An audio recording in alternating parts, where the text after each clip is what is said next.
नमस्कार, मैं राघवेंद्र पाल एक बार फिर से आप सबका स्वागत करता हूं। आज बारी है मॉडल्स की प्रैक्टिस सीट 3 की।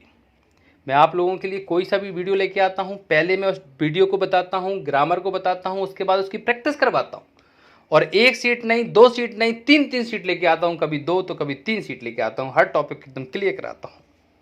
अगर आप मेरे जाओगे वीडियो में, लिस्ट में देखोगे, एक एक चीज़ क्लियर कर लोगे। पढ़ा कहाँ से रहा हूँ, खुद के नोट्स तैयार किए हैं। अगर आपको चाहिए तो आप भी डिस्क्रिप्शन बॉक्स में क्लिक करके नोट्स खरीद सकते हो। बहुत शानदार नोट्स हैं। अगर आप किसी कॉम्पिटेटिव एग्जाम की प्रिपरेशन कर रहे हो जिसमें ग्रामर आती हो, ये ग्रामर के नोट्स हैं, फुल नोट्स। आगे बढ़ते हैं। आज हम लोग प्रैक्टिस शीट 3 में find out error part of the following sentences. Error पता लगाएंगे, गलती पता लगाएंगे, कहाँ गलती है। तो आपको वीडियो देखना बहुत ज़रूरी है। अगर आपने वीडियो नहीं देख पाया तो ऊपर आई बटन पर क्लिक करके पहले वीडियो देख लीजिए, उसके बाद यहाँ पर आइए जिससे आपको एक एक चीज़ समझ में आ जाए। चलिए एरर फाइंड आउट करते हैं। 15 क्वेश्चंस, वैसे तो बहुत सारे हैं नोट्स में, लेकिन मैं प्रैक्टिस आपको 15 क्वेश्चंस की करा रहा हूँ। तो पहला क्वेश्चन है, if you were to start early tomorrow morning you should reach there before sunrise. अगर आपको जल्दी शुरुआत करनी है तो वहाँ पर आपको सनराइज से पहले, सूर्य उगने से पहले आपको वहाँ पहुँचना है।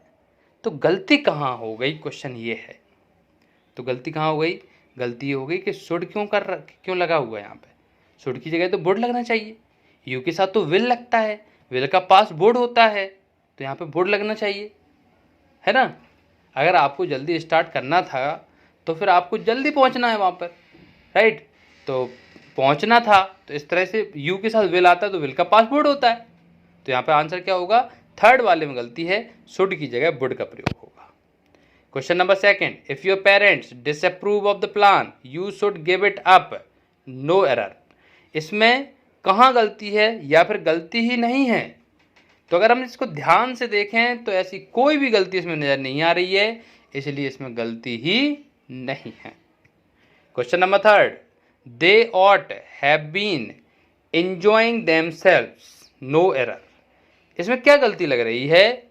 अगर हम ध्यान से देखें तो आपको समझ में आ ही रहा होगा कि ऑट हैव बीन तो होता ही नहीं है।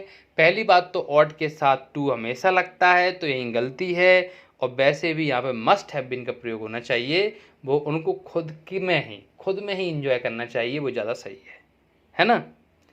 तो यहाँ पे ऑट की जगह मस्ट का प्रयोग होगा। Question number 4, he can write the letter in English if he wanted to. इसमें क्या गलती है? तो भैया इसमें कैन क्या कर रहा है, क्योंकि आगे तो वांटेड है, वांटेड है तो पास्ट है, तो पास्ट है तो कैन का पास्ट क्या होगा? कुड होगा। इसलिए आंसर इसमें पहले वाले में गलती है, कैन की जगह कुड आंसर होगा। Question number 5, be put up a fence so that the neighbours could not overlook us. हमने फेंस लगा दी है, हटाइए, दीवार खड़ी कर दी है। फेंस का मतलब ऐसे फेंसिंग के तार आपको पता ही होगा, लेकिन फेंस का मतलब दीवार भी होता है। हमने दीवार खड़ी कर दी है, बीच में एक कुछ ऐसा लगा दिया जिससे कि हमारे जो नेबर्स हैं वो ओवरलुक ना कर सकें, झांक ना सकें। इसमें क्या गलती लग रही है? तो कुड की जगह माइट का प्रयोग होगा भैया। क्यों? क्योंकि इसमें संभावना जताई जा रही है कि हमारे नेबर्स झांक ना सकें, संभावना है ना, तो माइट का प्रयोग होगा। अगला question, question number 6, I was afraid that if I asked her again. मैं डरा हुआ था कि अगर उसने दोबारा पूछ लिया, सी मे रेफ्यूज। वही बात आ गई भैया, इसमें मे क्या कर रहा है? जब आगे वॉज लगा है फिर आस लगा है तो मे क्या कर रहा है? तो उसमें मे की जगह माइट का प्रयोग होगा, क्योंकि पास्ट की बात चल रही है ना। आगे बढ़ते हैं और नेक्स्ट सेंटेंस, 7th सेंटेंस की बात करते हैं। 7th नंबर का सेंटेंस क्या कह रहा है? He dare. अब वैसे तो यहीं तो समझ में आ रहा है, लेकिन आगे पढ़ लेते हैं क्या कह रहा है। तो he dare me to fight with him. तो उसमें अब he dare me to fight with him मतलब उसने वह मुझे हिम्मत देता है या हिम्मत दी। तो हिम्मत देता है तो भैया यहाँ पे डेयर क्यों? डेयर की जगह तो डेयर्स होना चाहिए, क्योंकि सिंगुलर के साथ ऐसे एस का प्रयोग किया जाता है। तो यहाँ पे ही डेयर्स, इसलिए डेयर की जगह यहाँ पर डेयर्स का प्रयोग होगा। क्लियर? 8वां question, he read the message but he can not understand it. अब यहाँ पे वैसी गलती है, अगर इसको रेड को अपन लोग पास्ट मान रहे हैं तो आगे कुड होना चाहिए, है ना। और अगर प्रेजेंट मान रहे हैं तो एस लगना चाहिए, तो पास्ट ही है, एक बात तो क्लियर हो गया। अब पास्ट है तो आगे कैन क्या कर रहा है, कुड होना चाहिए, क्योंकि पास्ट में तो कैन का कुड होता है, इसलिए यहां पर कैन नॉट की जगह कुड नॉट का प्रयोग होगा। Question number 9, a driver who has knocked someone down must stop. यहां पर क्या गलती है, तो यहां पर तो कोई गलती दिखाई नहीं दे रही है, तब भी एक बार ढंग से पढ़ लेते हैं। ओहो, इसमें कोई गलती नहीं है ना। A driver who has knocked, एक ड्राइवर जिसने नॉक किया था, समवन डाउन मस्ट स्टॉप, जिसको बोले उसको रुकना चाहिए, है ना। चलिए आगे बढ़ते हैं, क्वेश्चन नंबर 10 की बात करते हैं। क्वेश्चन नंबर 10 है, you needn't read the whole book, आपको पूरी किताब पढ़ने की जरूरत नहीं है, but you should read the first 4 chapters, लेकिन शुरू के 4 चैप्टर तो पढ़ना जरूरी है, चाहिए ही चाहिए। तो आंसर क्या होगा इसमें, यहां पर एक गलती हो रही है, गलती ये हो रही है कि शुड की जगह मस्ट का प्रयोग होगा, क्योंकि जोर दे रहे हैं कि आपको पूरी किताब पढ़ने की जरूरत नहीं है, हाँ आपको पढ़ना ही चाहिए, लेकिन 4 चैप्टर जो शुरू के वो तो पढ़ना ही चाहिए, जोर दे रहे हैं, मस्ट लगेगा शुड की जगह, है ना। चलिए आगे बढ़ते हैं, question number 11, he has a house in London and another in Paris, उसका एक घर लंदन में है, एक पेरिस में है। अरे भैया कितना अमीर है। सो ही शुड बी रिच, इसलिए उसे अमीर होना चाहिए।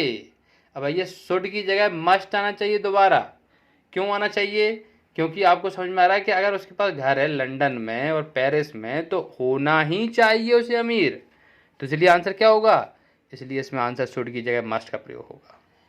क्वेश्चन नंबर 12 अगर हम बात करें, क्वेश्चन नंबर 12 क्या कह रहा है, every morning he might kiss his beloved and set off work, हर सुबह वो अपनी प्रेमिका को किस करता और अपने काम के लिए चला जाता। वाह भैया वाह। तो यहाँ पर माइट का क्या कर रहा है, माइट की जगह वुड होगा, क्योंकि फ्रिक्वेंट पास्ट की बात की जा रही है। फ्रिक्वेंट पास्ट में क्या लगाते हैं, वुड लगाते हैं, करता, है ना। तो इसमें क्या लगाएंगे, वुड लगाएंगे, इसलिए एवरी मॉर्निंग ही वुड किस हिज बेलोव्ड, बेलोव्ड मतलब प्रेमिका, वो अपनी रोज अपनी प्रेमिका को किस करता और अपने वर्क के लिए चला जाता, नहीं अपने काम के लिए चला जाता। चलिए 13 क्वेश्चन देखते हैं, every evening his wife used to welcome him home and asked him to tell her about his day. इसमें अगर हम देखें तो इसमें तो भैया कोई गलती नहीं है, क्योंकि सेंटेंस पूरा का पूरा बिल्कुल सही है। Question number 14, if I hadn't seen the car coming, अगर मैंने आती हुई कार को नहीं देखा होता, आई मे हैव बीन किल्ड। भैया मे क्या कर रहा है, यहाँ पर पास्ट की बात चल रही है, हैड लगा हुआ है, मे का माइट होगा, तो इसमें मे की जगह क्या होगा, माइट का प्रयोग होगा। क्वेश्चन नंबर 15 है, people are not as careful as they must be, people उतने केयरफुल नहीं है जितना उनको होना चाहिए, and drop their litter in the street, और वो अपना कचरा, घर का कचरा स्ट्रीट में फेंक देते हैं, इतने वो नहीं है समझदार। तो भैया मस्ट भी यहाँ मस्ट भी नहीं होना चाहिए, यहाँ पे शुड भी का प्रयोग होगा।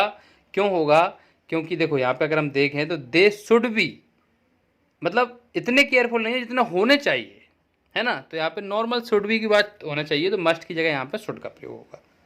क्लियर हो गया होगा, अच्छी तरह से आपको समझ में आ चुके होंगे। मॉडल्स इसी के साथ खत्म हो रहे हैं। नेक्स्ट वीडियो में मिलता हूँ नए टॉपिक के साथ, एक एक टॉपिक करा रहा हूँ ग्रामर का, उसके साथ साथ प्रैक्टिस भी करा रहा हूँ। चलिए thank you very much, thanks a lot.